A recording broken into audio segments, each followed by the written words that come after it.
Sony's new speaker lineup is all about refinement and durability. I really like the new Sony XB21 and Sony XB41, but I think the new Sony XB21 is just okay. Personally, I still very much prefer the older Sony XB20. But regardless, let's see how the new Sony XB21 stacks up against everybody's favorite JBL Flip 4. The answer will actually surprise you. Keep in mind, this isn't a full review on either of these speakers. I'm just trying to point out the most important differences between them so I can help you with your purchase decision. If you want to learn more about either of these speakers, then watch their full reviews. The Sony XB21 is the newest speaker here and it currently retails for $99.99. The JBL Flip 4 was released in the spring of 2017 and retails for $99.99 as well, but can usually be found on sale now. And the outgoing Sony XB20 can be had for about $70. If you want to pick either of these speakers up, I'll have a link in the description below, and if you use the link, it really helps out the channel. Check them out because Sony and JBL speakers routinely go on sale. One of the reasons the JBL Flip 4 has been so popular is because of its durability. Its fabric mesh body does a great job of standing up to everything you throw at it, and is IPX7 rated, so the Flip 4 isn't afraid of little water. On the other hand, last year's XB20 is the most fragile speaker here. Its soft touch rubber body is very easy to scratch up, and it's only IPX5 rated, so a little splash of water here and there isn't going to be a problem, but I wouldn't submerge it. And due to its exposed speaker design, sand and dirt can easily get trapped behind the metal grille. But now, technically, the Sony XB21 is more durable than the Flip 4. It's IP67 rated, so it can be submerged in water just like the Flip 4, and thanks to the new fabric mesh, the XB21 can take a beating just like the Flip 4. Personally, I don't think the Flip 4 has an official dust and dirt rating like the XB21 because of its exposed passive radiators on the sides, but sand isn't really going to be a problem if you take the Flip 4 to the beach. Sony's attempt at adding extra durability to their new speakers resulted in them making the XB21 look very similar to the Flip 4. But like I said in the full review, I don't think the XB21 looks all that great. I think the Flip 4 looks much better than the XB21, and I still think the XB20 is the best looking speaker here with its built-in light feature. But one tiny little feature the Flip 4 has that the other two speakers don't is this little rope. You can be surprised at how handy this rope can be sometimes. All three of these speakers also have the same ports on the back, an aux jack for a wired connection, and a micro USB port for charging. The Flip 4 also has the advantage regarding battery life. Real-world use with the volume set at 80%, the Flip 4 will average about 7 hours playback time.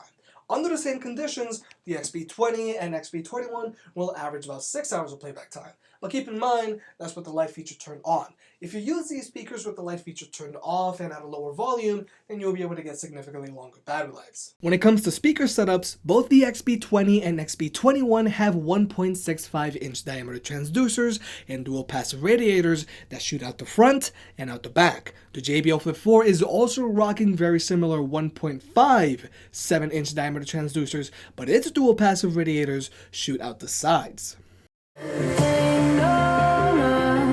Like a river, but it goes so fast, all tied up like a captive.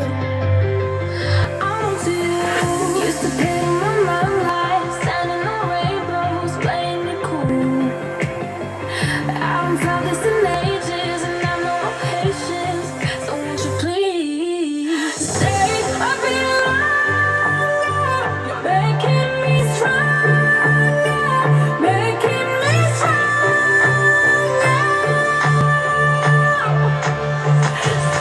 a bit longer,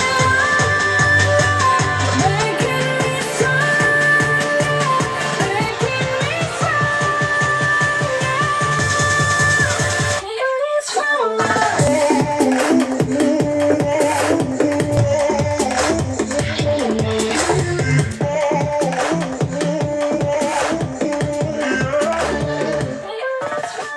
Personally, I still think the XB20 is the best sounding speaker here for the type of music I listen to. The JBL Flip 4 sounds clearer because it puts an emphasis on the mids and has more treble, but I like the bass on the XB20.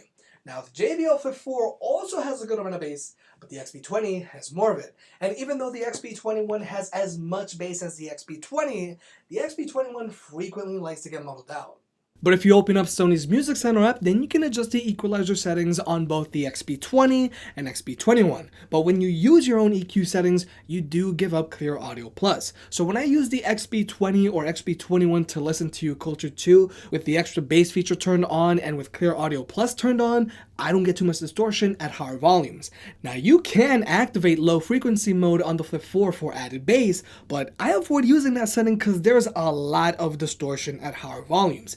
And regarding which speaker gets the loudest at max volume, first place goes to the XB20, second goes to the Flip 4, and the XB21 comes in dead last. If I were going to choose just one of these speakers, I would actually go with the XB20. I really do like the industrial exposed speaker design, and the light feature is an added bonus. And for the type of music I listen to, I prefer the XB20. But I would only get the XB20 if I didn't plan on taking it on the go with me to places. If you plan on traveling a lot with this speaker, then I still think you're better off with the JBL Flip 4. You can't go wrong with the Flip 4 if you're looking for a small portable Bluetooth speaker. Somehow, Sony took a step backwards with their XB21. But for the JBL Flip 5, I would really like to see a USB-C port and maybe quick charging. I think JBL can set themselves apart from Sony's new speaker lineup if they introduce quick charging to their lineup. If you made it this far, I guess you enjoyed the video, so hit that like button and get subscribed. It helps out more than you realize. Support the channel by clicking on the links down below, and I'll catch you next time.